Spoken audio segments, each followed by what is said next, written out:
Hello les amis, je vous retrouve pour une nouvelle vidéo sur le football allemand et la Bundesliga et je vais vous présenter le match VfB Stuttgart contre Bayer Leverkusen. C'est un match qui a lieu ce dimanche 10 décembre 2023 à 15h30 pour le compte de la 14e journée du championnat d'Allemagne Bundesliga saison 2023-2024.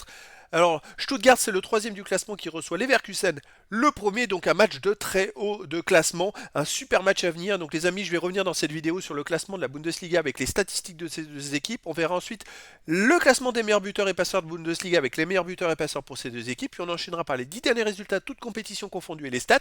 Et on terminera par les compos d'équipes probables et tactiques éventuelles, ce qui nous permettra d'avoir une idée, une tendance à ce match. Pour ceux qui souhaitent voir ce match à la télé, sachez que vous pouvez le voir sur beIN Sport 5. Alors au classement, on a donc Stuttgart qui est troisième de Bundesliga avec 30 points en 13 matchs, 10 victoires, aucun nul, 3 défaites, 33 buts marqués, 15 encaissés, plus 18 de différence de but. Il passe un peu inaperçu, mais il marque énormément de buts et ils sont à seulement 5 points au classement du premier qui est Leverkusen, qui a 35 points en 13 matchs, 11 victoires, de nul, aucune défaite. Ils sont invaincus, Leverkusen. 38 buts marqués, 11 encaissés, plus 27 de différence de but. Ces deux équipes tournent à plus de 2 buts de moyenne par match. C'est assez exceptionnel, il devrait y avoir beaucoup de spectacles. Au niveau des buteurs, alors pour Stuttgart, on a quand même le deuxième marqueur de Bundesliga qui est Guirassy avec 16 buts en 11 matchs, c'est quasiment un but et demi par match. On a aussi Hondo de Stuttgart, 8 buts en 10 matchs, c'est exceptionnel. Ensuite, on a Boniface à 8 buts pour les Leverkusen, Grimaldo 7 buts, Hoffmann 5 buts, Frimpong 4 buts pour les Leverkusen et t'as 3 buts pour les Leverkusen. Et il y a d'autres joueurs après en dessous à 2 buts et 1 but pour les deux équipes. Pour les passeurs décisifs, on a Boniface, Frimpong, Hoffmann et Wirtz pour les Leverkusen qui sont à 5 passes, Furich du Stuttgart 5, pour les Leverkusen Grimaldo 4, Stuttgart Stenzel 4, après pour les Leverkusen Ligue 3, puis il y a sûrement d'autres joueurs bien classés, en fait c'est deux équipes qui a beaucoup de buts avec ces deux équipes. Au niveau des 10 derniers résultats, toutes compétitions confondues, Stuttgart c'est 8 victoires, aucun nul, 2 défaites, 22 buts pour, 9 contre, plus 13 de différence de buts. Stuttgart marque beaucoup de buts et gagne beaucoup de matchs. Alors dans ces deux défaites, je crois que c'était au moment où Guirassy, l'attaquant, était blessé, il me semble. D'ailleurs, il marquait moins de buts à ce moment-là.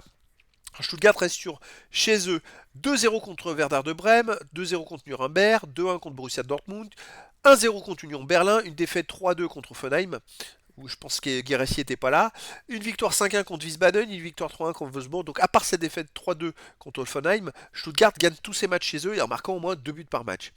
Enfin, sauf contre Berlin, mais je crois que Guirassy, quand Guirassy est pas là, quoi, tout simplement. Allez, les Leverkusen de son côté, ils sont premiers de Bundesliga et ils n'ont pas perdu. Non, c'est 9 victoires, 1 nul, aucune défaite. C'est un début de saison exceptionnel. 28 buts marqués, 8 encaissés, plus 20 différences de buts. C'est hallucinant. Et le seul match nul qu'ils ont fait, c'est dans le dernier match où ils ont fait un partout chez eux contre le Borussia Dortmund dans un grand duel. Mais sinon, vous voyez, avant, ils restaient sur un grand nombre. Je crois qu'ils avaient fait 10 ou 12 victoires d'affilée. C'est assez exceptionnel. À l'extérieur, il reste sur une victoire à Aachen 2-0, une victoire au Werder de Brême 3-0, une victoire à Karabag 1-0, une victoire 3-2 à Offenheim, une victoire 5-2 à Sandhausen, une victoire 2-1 à Wolfsburg. Alors il y a beaucoup de victoires serrées, mais c'est une équipe très forte collectivement et qui sait gagner les matchs.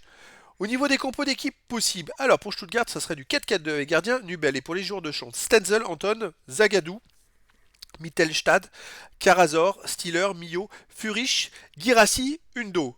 Et pour les Leverkusen, ça serait du 4-2-3-1 avec gardien Radeki. Pour les joueurs de champ Kosunu, Ta, Tapsoba, Frimpong, Xhaka, Palacios, Grimaldo, Hoffmann, Adli et Boniface. Donc voilà, le décor est planté entre ces deux équipes. Est-ce que Stuttgart va créer la surprise en s'imposant face au Bayern pour resserrer le classement général, surtout que le Bayern Leverkusen est invaincu en plus, donc est-ce ils vont perdre leur premier match de la saison? Surtout que de l'autre côté, au moment où je fais cette vidéo, le Bayern de Munich a pris une pilule à l'Eintracht Francfort, et donc ça resserrait si Stuttgart bat Leverkusen, ça arrangerait aussi le Bayern de Munich, ça resserrait le classement, ce qui serait assez exceptionnel en Allemagne. Donc les amis, je vous donne rendez-vous ce dimanche 10 décembre 2023 à 15h30 pour le match de la 14e journée du championnat d'Allemagne Bundesliga saison 2023-2024.